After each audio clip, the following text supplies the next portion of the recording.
Hello, I'm the Nostalgia Critic. I remember it so you don't have to. Stop me, this sounds totally ridiculous. A singing rooster dresses up like Elvis. Stop! Well, if you can't even make it that far, then you're gonna have a real hard time with Don Bluth's strangest of animated creations. And that's saying a lot.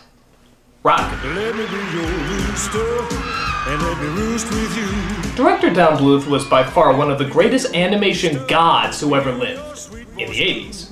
In the 90s, I think he left his brain at the FUBAR convention because he turned out some very strange, very mediocre material. The good stuff seemed to end with All Dogs Go to Heaven, and the bad stuff seemed to begin with Rock-A-Doodle. It's strange, it's nonsensical, it's kind of like a bedtime story if read by Andy Warhol. So, why is this movie such a mother-clucking mess? Take a look and decide for yourself. The film begins in outer space as a narrator's voice comes in to fatally attempt to tell the story. Once upon a time, the sun came up. Imagine for a moment if instead of rising up like this, she took a look around and decided to go back to sleep. Let me tell you all about it. And let me warn you, I've been drinking extensively.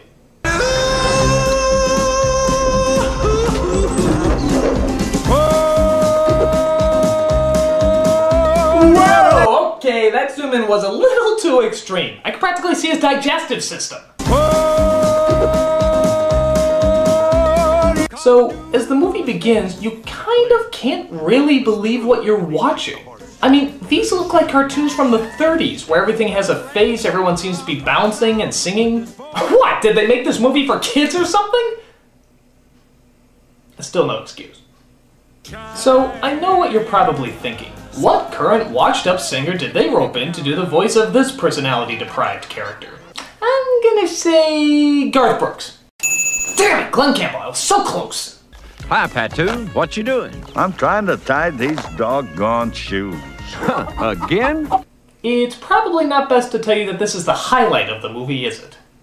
So all the animals on the farm have their own special job to do, and the rooster's job is to crow so he can bring up the sun. What's the name of the rooster, you might be wondering? Well, I'm sure it's something cutesy, like Clucky, or Feathers, or Chanticleer? Okay, so they live on a very pretentious farm. What do you want from me? But one morning, Chanticleer forgets to crow, and yet the sun still comes up. So the animals reject Chanticleer and toss him out of the farm, which makes things very happy for the villain simply known as the Grand Duke of Owls. Who's that, Mom? Ah! What the hell? Oh, okay, I guess the story was just a book a mother was reading to her kid. Fair enough. His name is Edmund. Of course, he didn't look quite like this when I first met Well, him. now wait a minute, who's telling the story, the narrator or the mother? That's a really bad sign when you have two people fighting over who's narrating the movie. And so the little boy looked out from his window, and then another narrator stepped in to tell the story. Hey, who's telling the story anyway? Well, I thought I was. You couldn't read your way out of an alphabet book. Hey, them's fighting words. Come over here, you meat sack. Take that. Ow, my pancreas. So it turns out the little boy is named Edmund, and he's concerned because the rain is picking up and flooding the farm that his parents work on. I want to help. Well, then pray for the rain to stop, and that will help. I'm not asking God for anything, he still owes me an Xbox! So the parents go outside as apparently the farm is being attacked by the biggest storm of the century. Start the truck, she'll be okay! Hurry! Hurry! It's coming! It's headed right for us! It's already here!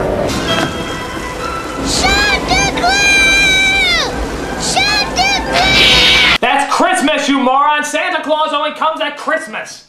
No, he was calling Chanticleer for help, even though he's just a fictional character in a book. But that doesn't stop the Duke of Owls from breaking the laws of reality, as he crashes into the house to intimidate our little hero.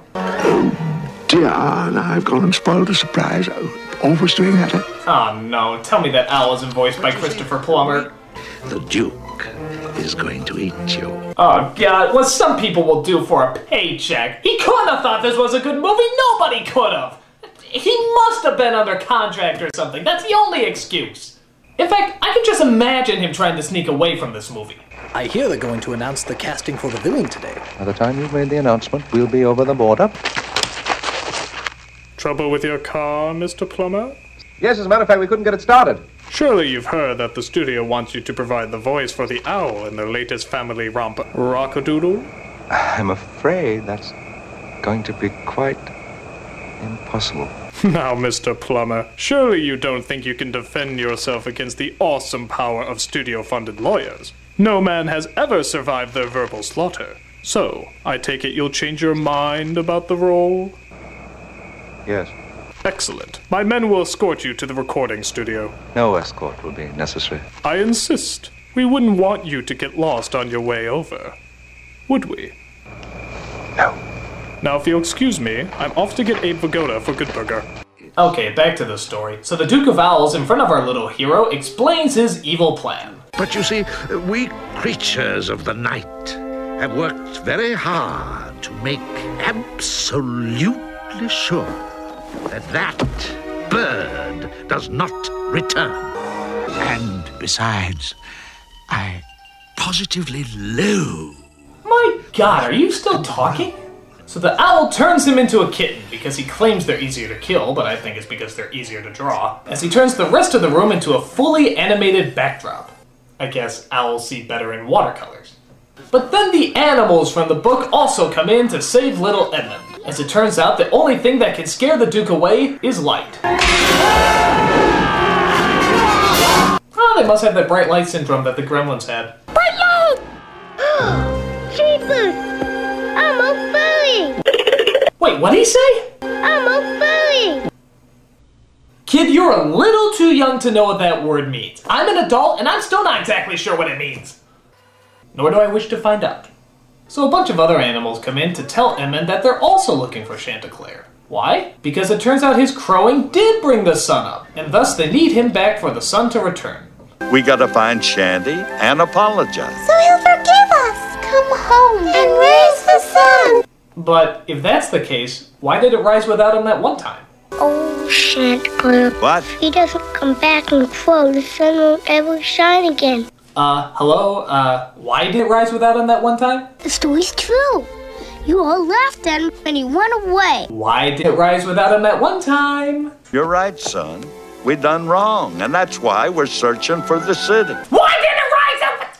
You know what? Fine, forget it. I'm gonna make up my own reason. God got bored and wanted to fuck around with a rooster, so he played yo-yo with the sun. There, I'm happy. Let's see how else they're gonna confuse me. So the gang all decides to go to the city, because apparently there's a city right across from the farm, to find Chanticleer. Meanwhile, we see the Duke acting as the Phantom of the Opera, as he tells his henchmen to find the cat and kill it.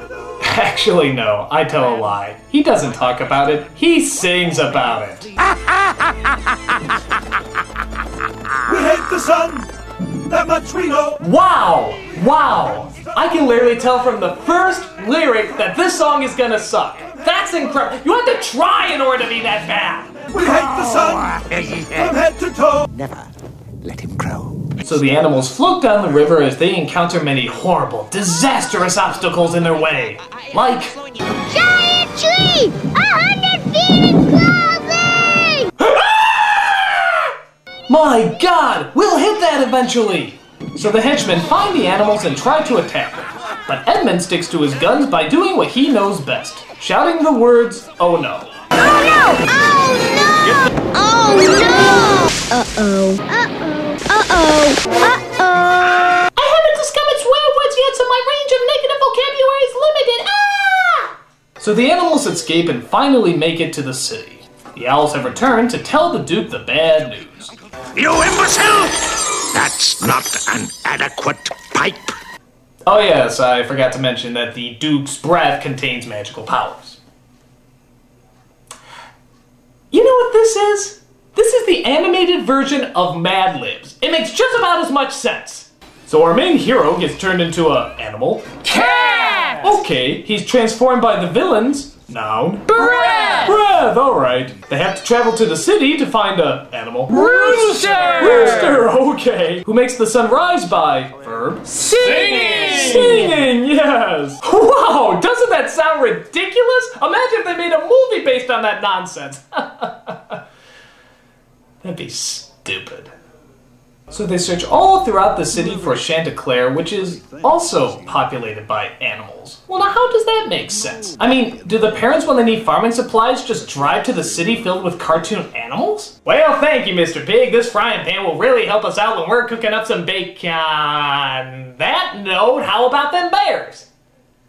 The team, not the people that own the hardware store down the street. There's also this weird running joke about how the dog doesn't know how to tie his shoes. No, Pachu, that's not how it goes. For the 100th time, it's over, around, under, and through. No, kid, that's not how you act for the 100th time. Emote, connect, and be credible. Finally, they find Chanticleer, as he now makes his living as a world-famous Rooster Elvis impersonator. Is it me, or all these characters sounding like sports teams' mascot rejects? Well, you're the #1 chick in this chicken coop. But one character named Goldie looks on Chanticleer's fame and can't help but feel a tad jealous. Oh, Goldie, would you not bother me with this right now? You gotta go on in 2 minutes. But I'm too good for the chorus. What's he got that I ain't got? Well, a penis for starters. So the gang tries to talk to Chanticleer, but is pushed aside by a team of bodyguards. Move it, move it, move it, move it. Bounce, bounce you all over the place. Bounce, bounce, bounce. Oh, you know, good God, you can make a song about anything, can't you? I'm talking, I'm drinking my coffee, and then I'm going to sleep. Meanwhile, back at the farm, the flood's getting worse, as Edmund calls up to see how the pig, rabbit, and mouse are doing. This is a strange world of randomness, isn't it? No, great. Oh, goodbye. Dewey! Aha! I'm going to waste all their minutes. Muhahaha! What about my family? Are they alright? Your family? They left this movie hours ago. They know a stinker when they see one. Bye. The number you have dialed is no longer in service. Oh no! God, just by the way they're walking, I can tell they're going to sing. Twiddly-dee, twiddly-dee. Okay, no song that begins with the lyric Tweedly-dee is going to be good. Go back and try again! So they try to get a note to Chanticleer, this time disguising themselves as penguins so they don't get spotted. Hey, what are you doing, little fella? Something I learned in school. Something I learned in school. So they get the note to Chanticleer, but is distracted by the love of his feathery life, Goldie. She says her name is Goldie.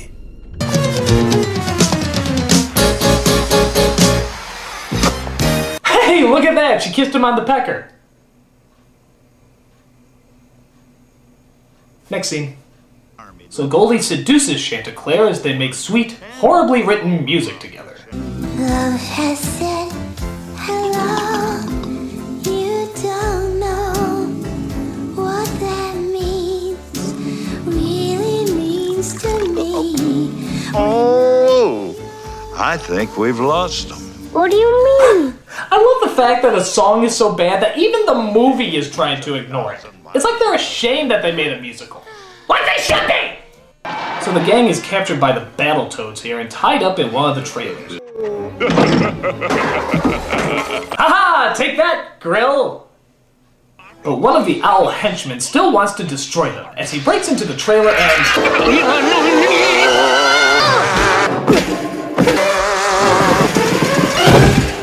I blinked. What happened? I don't know. Somehow they escaped. And as that's going on, Chanticleer finally discovers the note, as he rides off on a motorcycle to save his friends. Oh, no. I've killed him. Jump and jump. Pull the fat. He's not dead. Untie me. He's not dead. Untie me.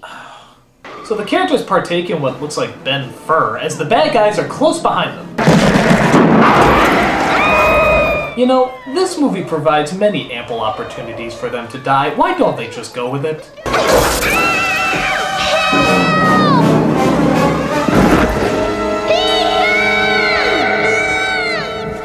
Of course, if we were afraid cat. I'm not afraid of any. Hey, lay off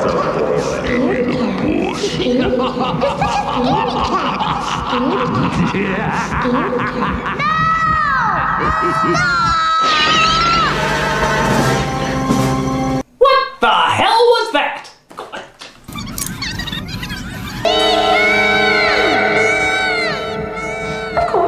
Is the movie flashing before his eyes?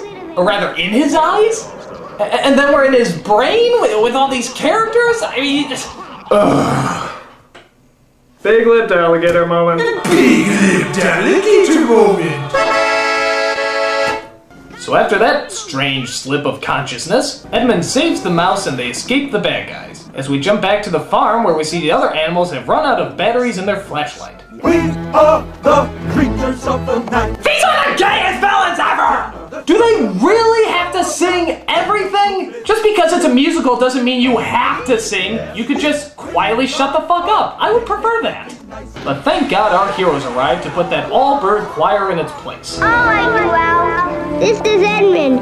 It's over for you. This is Edmund. It's over for you. God, this kid makes Jake Lloyd look like Haley Joel Osment. So they tried to get Chanticleer to crow, but he's sadly out of practice. Are you by any chance having a little trouble with your throat? Don't give up, Chanticleer. Put that belching Tim Curry in his place. But the Duke uses his magic breath to make things more difficult. How do you get magic breath anyway? Did he just drink a cocktail of blended fairies and Smurfs? I mean, how does that work? To make things worse, he strangles Edmund. And transforms himself into a giant tornado.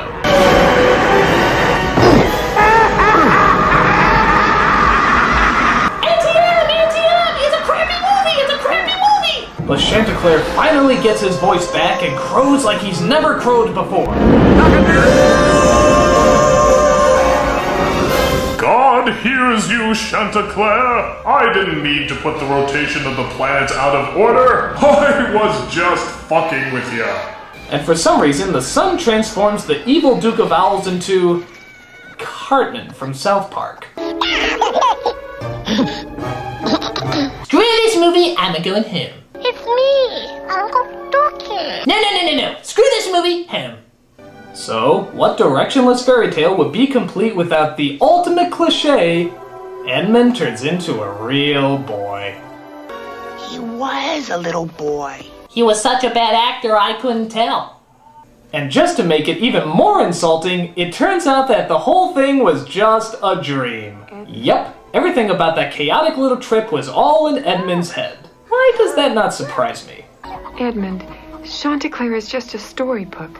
Those characters are only make-believe. Now, come on, let's get back. No, Mom. No, they're not. I saw them.